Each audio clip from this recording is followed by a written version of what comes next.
Bonjour à tous, nous vous avons présenté la semaine dernière le prochain livre historique de Niederbronn. À Gundershofen, les habitants ont déjà le leur, il s'appelle Le temps passe, les souvenirs restent, nous avons rencontré les auteurs. Ensuite, la restauration du monument funéraire à l'église d'Oberbronn, puis une conférence d'Antoine sur Tahiti, et enfin une remise de diplôme pour les donneurs de sang à Reichshofen.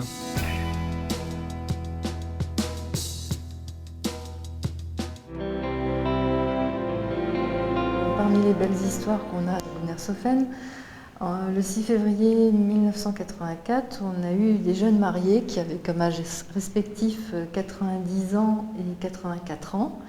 En fait, ces personnes se sont connues durant la Première Guerre mondiale en 1915 et 70 ans plus tard, ils convolaient en juste noces.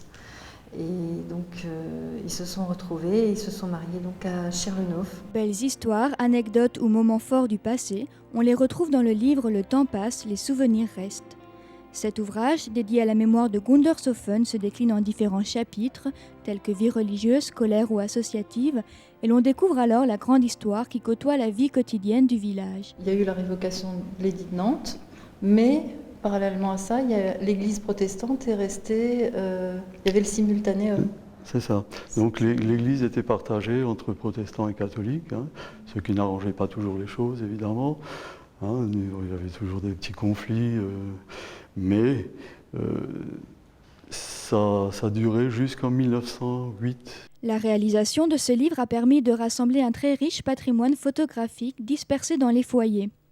Pendant 9 mois, une équipe de 10 bénévoles a eu la charge de collecter photos et témoignages afin de ranimer la mémoire collective et de la partager avec les plus jeunes. Donc quelques champions nationaux, internationaux, Alphonse Linhart est un des plus anciens, puis le plus récent c'est Patrick Wenner, Barfoot. Et joutes nautiques sur les temps de la Harte en 1961. Une vue de la rue de la Gare. Édité en décembre 2005, le livre a déjà connu un beau succès. Et si vous ne le possédez pas encore, il est toujours en vente à la mairie de Gundershofen au prix de 37 €.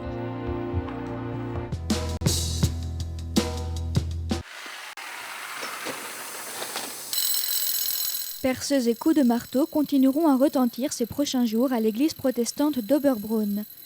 La stèle funéraire du baron suédois Louis de Sinclair va en effet retrouver sa place dans l'église. Le pasteur nous retrace son histoire. Le baron Louis de Sinclair a épousé une comtesse de Laania-Vestabour. C'est le premier représentant des seigneurs suédois à Oberbronn. Il est mort en 1738 et il était de coutume que les seigneurs d'Oberbronn soient enterrés à l'intérieur même de l'église. Cette stèle a été sortie de l'église au moment de la Révolution, puisqu'au moment de la Révolution, c'était un peu la chasse à la monarchie. Et cette stèle a été à ce moment-là sortie. Alors, probablement pas violemment, puisqu'on a pu constater que les morceaux sont encore bien conservés. Il n'y a rien qui a été cassé sur le monument en lui-même. Il a simplement été sorti, récupéré probablement par les châtelains qui l'ont entreposé au château, qui est maintenant l'actuel couvent. Et elle a été ensuite placée au cimetière. On peut dire que cette stèle a été oubliée pendant près de 200 ans, puisqu'on n'en a plus entendu parler. Et on savait qu'il y avait des morceaux de pierre là, mais on ne pensait pas que c'était quelque chose d'aussi remarquable. Il était à moitié enterré dans la terre, il y avait de la mousse dessus. Et donc en 2005, c'est M. Serfas, l'historien du village d'Oberbronn, qui nous a rendu attentifs à cette stèle. Il a pris contact avec le maire, avec moi-même, et on a donc décidé de la restauration de cette pierre, et donc une restauration qui a été faite conjointement bien sûr avec les monuments historiques. Cette stèle monumentale de 3,15 m de haut sur 1,80 m de large est en grès d'Alsace. On ne connaît pas le nom de son sculpteur, mais au vu de la qualité de l'ouvrage, on peut l'attribuer à un grand maître, digne de ceux de la cathédrale de Strasbourg.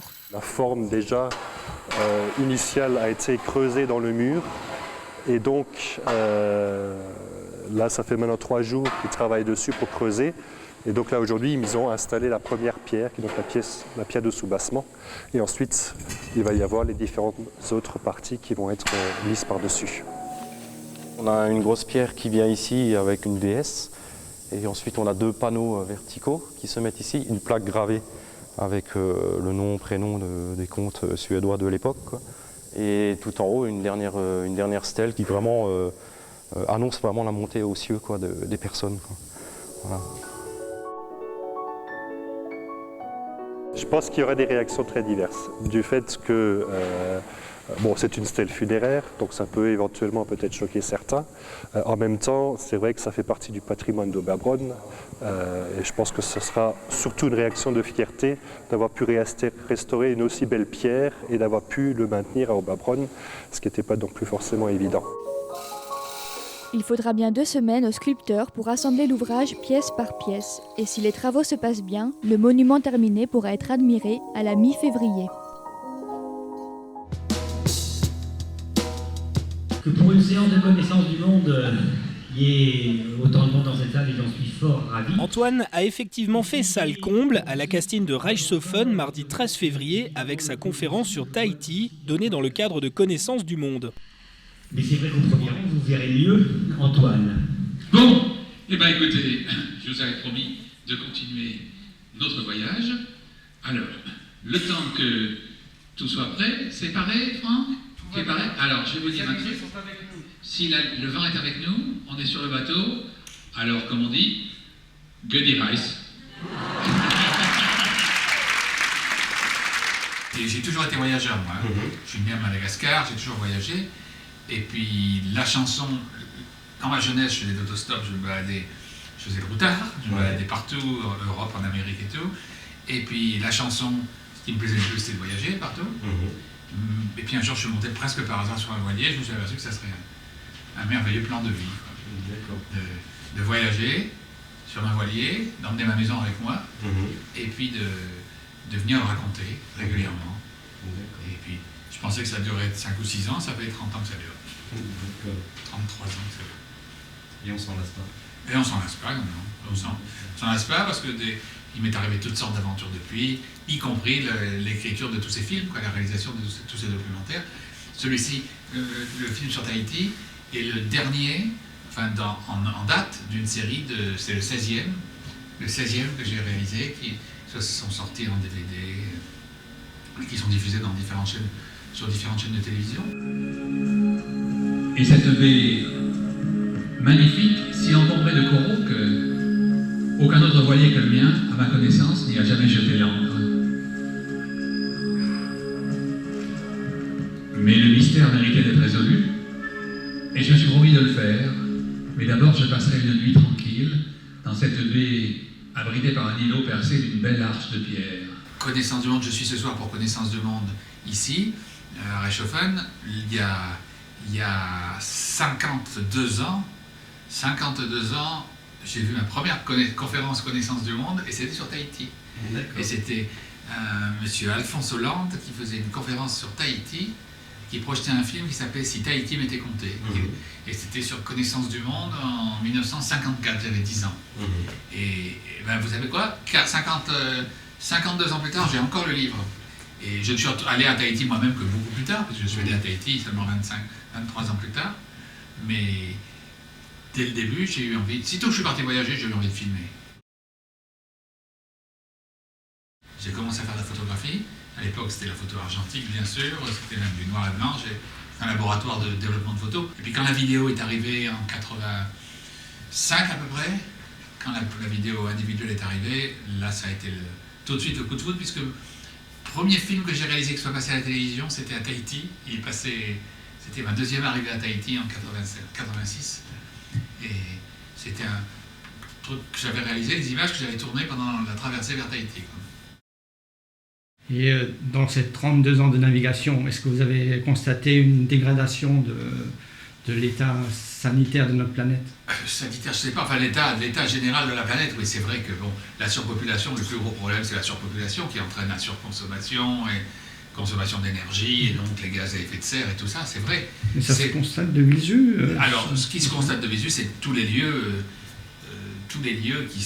qui étaient beaux il y a 30 ans ou il y a 40 ans et qui sont maintenant construits d'un tas de choses et tout. Bon, c'est vrai que dans les îles lointaines comme Tahiti ou Madagascar, ça va beaucoup moins vite. L'insularité, l'éloignement font que ça, en dehors de Papeete même, la ville qui est une grande ville avec des embouteillages et avec toute la laideur des suburbia, des banlieues et tout, En dehors de ça, il n'y a pas besoin d'aller très loin pour voir des choses qui sont assez très authentiques, quoi.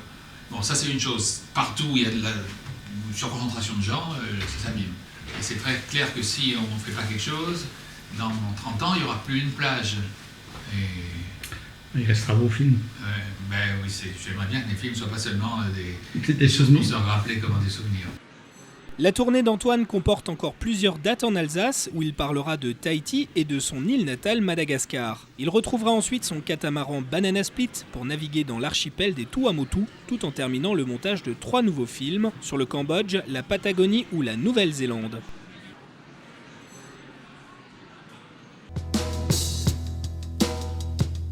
Une remise de diplôme pour les donneurs de sang s'est déroulée le samedi 10 février au complexe sportif de Reichshofen à partir de 14h. On sait que généralement les gens privilégient plutôt la partie intéressante de l'Assemblée générale, c'est-à-dire la remise de diplôme, plutôt que la partie officielle. Francis Resslinger, président de l'association des donneurs de sang, a tout d'abord établi un bilan de l'association. Celle-ci, fondée en 2002, ne recueillait à l'époque qu'une quarantaine de dons par collecte. Aujourd'hui, ce nombre a doublé et c'est plus que satisfaisant puisque malgré les progrès de la médecine, le don de sang devient primordial en raison des nouvelles pratiques transfusionnelles plus consommatrices de sang qu'il y a quelques années. Sur l'invitation, vous avez peut-être vu que on parle en général d'une distinction remise aux donneurs de sang méritants. Alors, qu'est-ce que méritant? On pourrait passer des heures à discuter là-dessus. Je dirais que c'est pas parce que vous êtes méritant que vous avez eu un diplôme forcément. Je dirais que tout donneur de sang est méritant.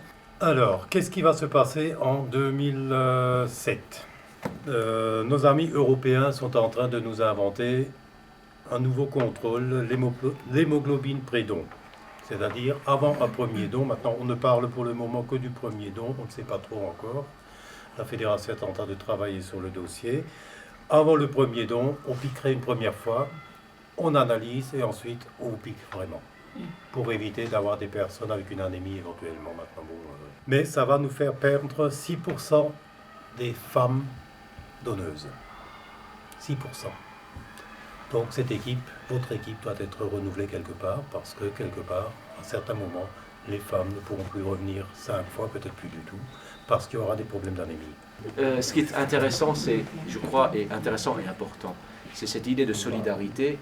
Vous avez beaucoup de gens qui en parlent, qui font beaucoup de vents, qui font beaucoup de promesses, qui font beaucoup solliciter les gens pour faire de la solidarité, pour financer de la solidarité. Votre association l'a fait simplement, humainement, j'allais dire presque quotidiennement, mais toujours pas tout à fait, 4-5 fois dans l'année. Et je crois que le faire, c'est ce qu'il y a de plus valable. Et c'est vrai que les appels nationaux nous prouvent qu'aujourd'hui, il y a ces difficultés. Mais bon, l'Alsace, comme j'ai cru l'entendre dire, se débrouille bien, comme d'habitude. Nous sommes toujours les meilleurs en solidarité. Je ne parlerai pas du TGV pour ne pas fâcher beaucoup de gens d'entre nous. Toujours est-il que, félicitations à vous donc pour cette chose-là.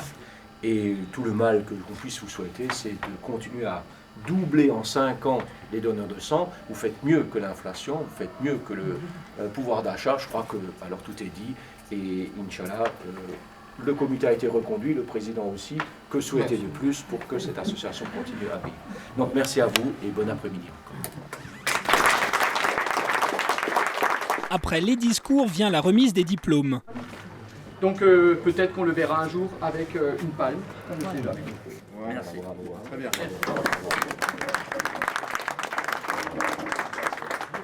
Alors, 89 dons, vous êtes en bonne voie.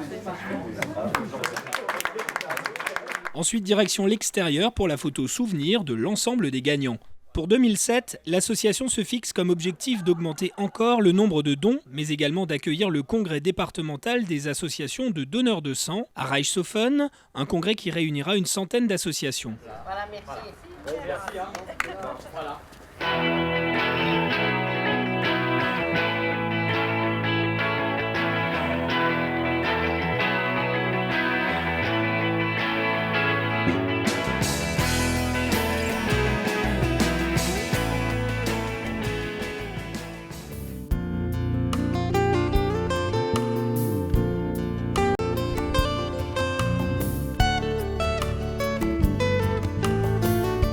Une fermeture de gare peut-elle en cacher une autre? Nous sommes à Niederbronn-les-Bains. Malgré une augmentation de 10% du nombre de voyageurs, le chef de gare et son équipe d'agents s'est vu prendre sa place par 7 machines. Depuis décembre 2004, la gare est fermée malgré ses 250 à 300 voyageurs quotidiens. Après Niederbronn, la gare de Bitche ne risque-t-elle pas de fermer à son tour?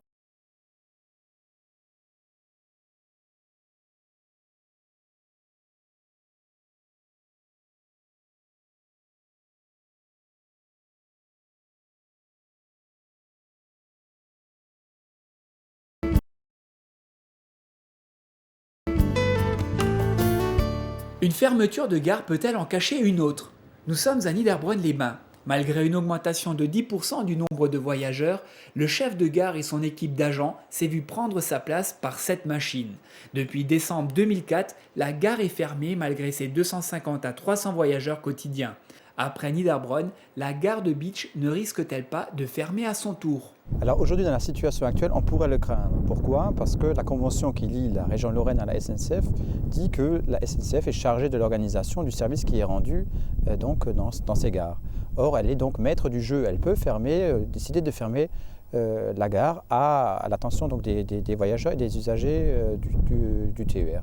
Par contre, nous sommes actuellement en pleine négociation de la convention et là on peut dire que de toute façon la région Lorraine souhaite que le service en gare soit amélioré et il n'y aura plus de risque de fermeture des gares ni de réduction du service qui sera rendu en guichet. C'est vraiment l'un des thèmes particulièrement important qu'a souhaité développer le président Masseray. En clair, la gare bitchoise devrait conserver ses activités. Reste à savoir si le nombre des agents en place sera maintenu. Suite à la suppression en 1996 de la ligne ferroviaire Bitche-Niederbronn, le nombre des agents en place est passé de 9 à 7. Et si la modernisation de cette gare est à l'étude, celui du renouvellement du parc de véhicules et du réseau ferré lui-même le sont aussi. Actuellement, les machines qu'on voit sur la ligne de Sarreguemines Bitche, ce sont les vieilles 4300. Qui sont des machines donc rouges et jaunes qui datent fin des années 50, 60, donc qui ont plus de 40 ans d'âge et qui aujourd'hui arrivent effectivement à terme. La volonté, c'est de changer toutes ces machines et d'arriver à ce qu'elles disparaissent totalement du paysage lorrain, parce qu'elles circulent chez nous mais aussi ailleurs, qu'elles disparaissent donc du paysage lorrain d'ici la fin de cette année 2007, voire le début 2008. De nouveaux trains commenceront à apparaître en Lorraine dès la fin de cette année, y compris sur la ligne Sarreguemines Bitche. Mais les problèmes de retard liés à l'enneigement et à la présence de feuilles mortes sur les voies resteront de mise si rien n'est entrepris.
Augenblick, c'est une belle aventure de réseau, portée par Alsace Cinéma.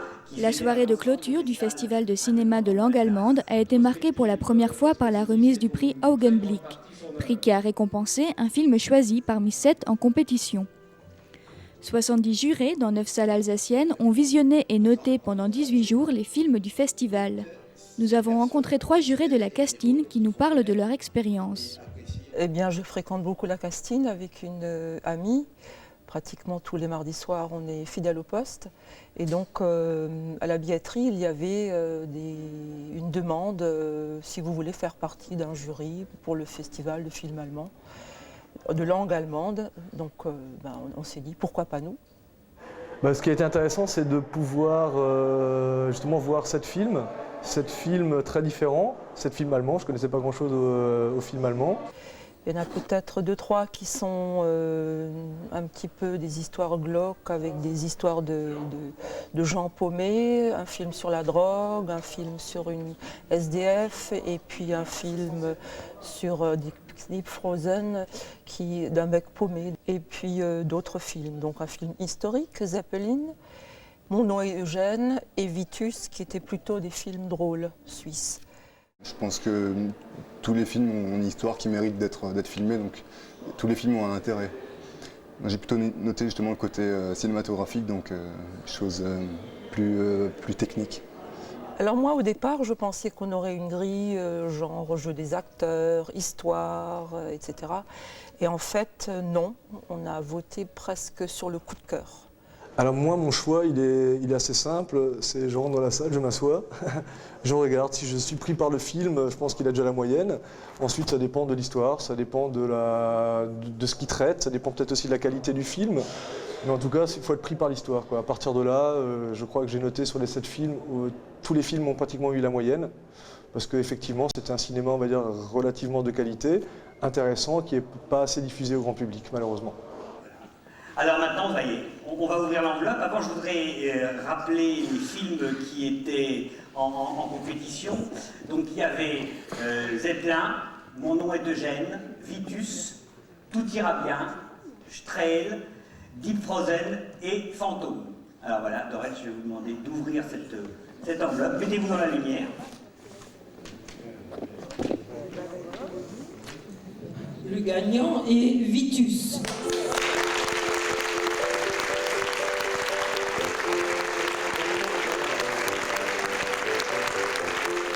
Le prix Augenblick est une prime de 2 000 € destinée à favoriser la distribution du film gagnant en France. En l'absence du réalisateur Freddy Murer, le prix a été remis au consul de Suisse venu le représenter. Un seul gagnant donc, mais les films ont semble-t-il été difficiles à départager. Mon nom est Eugène, donc c'est un film qui m'a marqué, donc c'est celui que j'ai noté le plus fort, puisque c'est un film pour jeunes.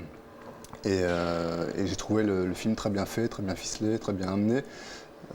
L'histoire, bon, c'est une histoire pour enfants, donc c'est une sorte de comédie qui se finit en happy end à la fin.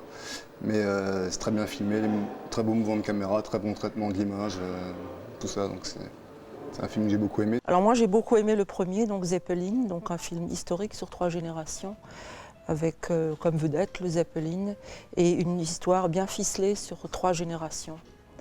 Et j'ai beaucoup aimé l'histoire parce que ça se passait pendant la guerre. Donc la génération d'après qui voulait comprendre ce qui s'était passé la génération d'avant. Les costumes, les acteurs étaient vraiment très bons.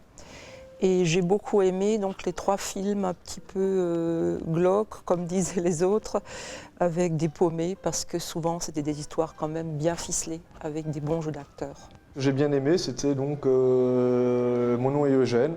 C'est un film très léger, presque un conte d'enfants qui partent à l'aventure faire des bêtises. Hein. Ou alors le film Vitus, également, un conte autour d'un virtuose de la musique, un petit génie qui essaye de montrer qu'il existe et de ne pas faire forcément comme ses parents souhaitent qu'il ait moyen, quoi. Par rapport au cinéma, essentiellement le cinéma suisse en fait, il faut savoir que les films donc, sont en version originale, sous-titrée, et effectivement certaines phrases, des fois les gros mots, sont quand même très proches de l'alsacien, et c'est assez marrant de retrouver dans un cinéma, dans une salle de cinéma, du vocabulaire qu'on utilise d'habitude dans la rue, dans le fin fond de l'Alsace, voilà. Et ça m'a bien fait rire. Et pour clore le festival, Corinne Châtel et ses musiciens ont rendu hommage à la création musicale française et allemande de l'entre-deux-guerres avec des chansons de Bertolt Brecht, Friedrich Hollander, Jean Cocteau ou encore Kurt Weill.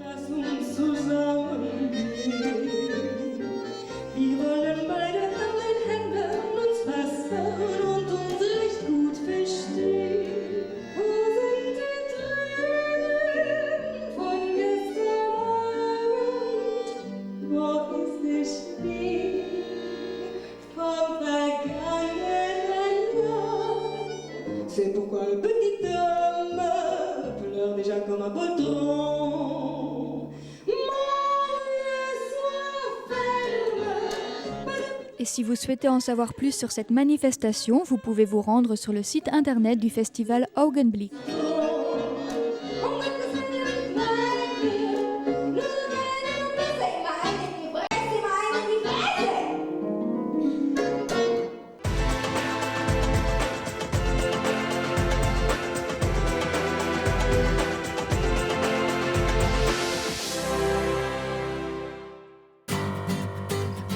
Hervé Jacqui est agent de surveillance de la voie publique à Niederbronn depuis 2 mois. Nous l'avons rencontré afin qu'il nous explique davantage son métier. Je suis arrivé à Niederbronn en tant qu'ASVP depuis 2 mois. Je suis arrivé par la voie la plus classique, un entretien d'embauche, envoi de CV, entretien d'embauche. Alors qu'est-ce que signifie un agent de surveillance de la voie publique? Je suis un agent administratif commissionné pour la surveillance de la voie publique et assermenté pour tout ce qui est contravention au stationnement. Et je fais aussi ici des travaux administratifs, c'est-à-dire les courriers, les autorisations pour les étrangers, enfin tout type de travaux administratifs qui sont faits par la police municipale. J'ai eu un parcours relativement atypique. J'ai commencé par faire un BEP de productique mécanique au LEP de Dietrich à Reichshoffen. J'ai travaillé dans ce domaine-là 1 an, avant de me rendre compte que ce n'était pas du tout ma voie. Après ça, j'ai déménagé sur Paris pendant 1 an. J'ai trouvé un emploi de standardiste au siège de la Société Générale, à Paris La Défense. Et à la fin du contrat, je suis revenu sur Niederbronn et j'ai finalement trouvé cet emploi d'ASVP. Alors est-ce que ça a été difficile de s'intégrer, de trouver vos marques en fait? Non, parce qu'on m'a très bien accueilli, on m'a très bien formé. Tous les gens ici à la mairie ont été vraiment accueillants, on était contents de voir une nouvelle tête et des jeunes personnes qui s'intéressent à ces travaux administratifs, qui ont une mauvaise réputation et qui sont plutôt contraignants. Et non, j'ai eu aucun mal à m'intégrer dans l'équipe et à m'intégrer en tant qu'ASVP. Alors au niveau de la police municipale, est-ce qu'on peut peut-être un peu y revenir? Donc vous êtes agent parmi d'autres personnes. Vous êtes combien en fait dans cette police municipale? Dans la police municipale de Niederbronn, nous sommes 3 personnes. Monsieur Bay, donc, qui est chef de police, Monsieur Muller, qui est son adjoint, et donc moi-même en tant qu'ASVP. Ce qui me plaît dans le métier d'ASVP, c'est principalement le contact avec les gens, le fait qu'on travaille en extérieur, que ce ne soit pas un travail monotone. Il y a plein de choses à faire tout le temps, et on est libre de décider si on sort pour faire de la surveillance, si on reste s'occuper du travail administratif au bureau, si on sort pour faire les contraventions. On peut gérer son emploi du temps comme on veut. Vous parliez avant du regard des gens, justement, vous disiez que ce n'était pas forcément toujours évident par rapport à certaines personnes. Alors comment on fait pour rester au quotidien motivé en fait Si tous les agents de surveillance, en général, que ce soit policiers municipaux, gendarmes, n'étaient pas là, on se retrouverait vraiment dans un chaos certain, parce que les gens se stationneraient au milieu de la rue et personne ne pourrait rien dire. Les dégradations, tout ça ne serait pas sanctionné.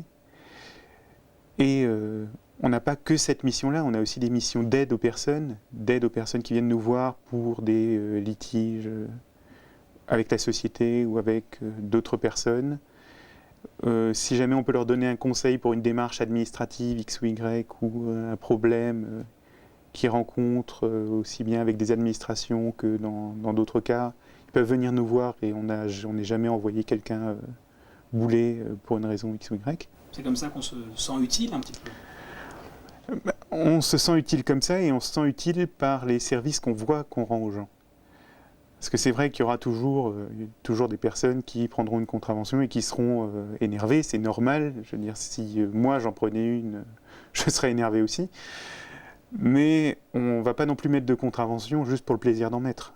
On va en mettre parce qu'il y a une infraction, parce qu'il y a une loi qui a été transgressée, et que c'est notre devoir, si quelqu'un transgresse la loi, de lui faire comprendre et de le sanctionner.